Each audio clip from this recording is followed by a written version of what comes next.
J'ai été Premier ministre d'un grand pays, c'est une charge très lourde, très difficile. Mais j'ai eu de l'exaltation à la faire. Et ce double plaisir, la paix en Nouvelle-Calédonie, l'allocation du RMI, des bonheurs énormes. Je n'ai pas beaucoup dans le métier politique de collègues qui ont eu autant de chance de pouvoir faire des choses qui sont de grandes choses, au fond.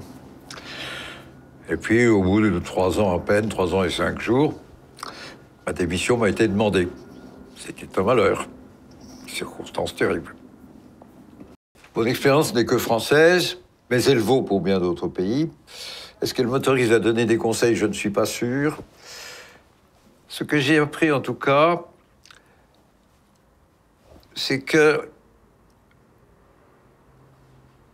les bonnes choses sont lentes à naître. Mon conseil, c'est n'écoutez jamais. Ne donnez pas trop d'importance à ceux qui ne parlent que du court terme, du jour qui vient, de l'événement qui passe, et qui ne s'occupent pas de la semaine suivante. Or, dans les désorganisations de notre société tout entière, ça vaut pour le monde entier, mais encore plus partout où c'est libre.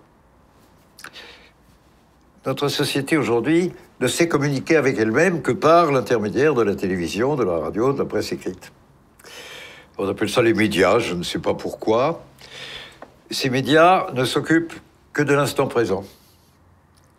Ils interdisent de penser à long terme. Ou planter un arbre. C'est pas la peine de tirer dessus pour qu'il pousse plus vite. Il lui faut le temps. Vous avez besoin que cet arbre pousse.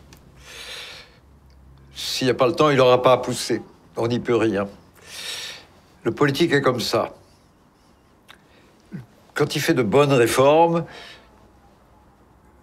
le politique a besoin que les gens qui subissent la réforme l'adoptent, s'y habituent, jouent avec, fassent d'une nouvelle procédure un instrument du temps. Quiconque ne donne pas le temps au temps se trompe. Mais les médias pèsent si fort au nom de l'instant, du moment, du lendemain, de la campagne électorale qui suit, c'est toujours trop court. Cela se trompe gravement. Ils font une fonte contre l'humanité que de ne pas respecter le temps long. Moi, je ne suis pas philosophe. Et j'ai passé ma vie à ne pas m'encombrer de choses aussi compliquées. Mais nous sommes la vie. Le sens de la vie, c'est le respect qu'on lui porte. Et ce qu'on est en train de comprendre en plus,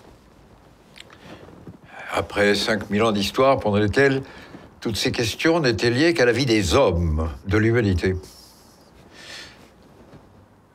Ce qui se passe en ce moment, c'est que l'humanité est en train de découvrir que la vie est une, végétale, animale, humaine. Et que tout ça est solidaire. Et qu'il n'y a qu'une vie. Et probablement aujourd'hui, le sens de la vie, c'est la prise de conscience de cette unité de la vie, dans laquelle l'humanité n'a plus le droit de continuer à ne s'occuper que d'elle-même, ce que même ces philosophes ont longtemps fait pendant des milliers d'années.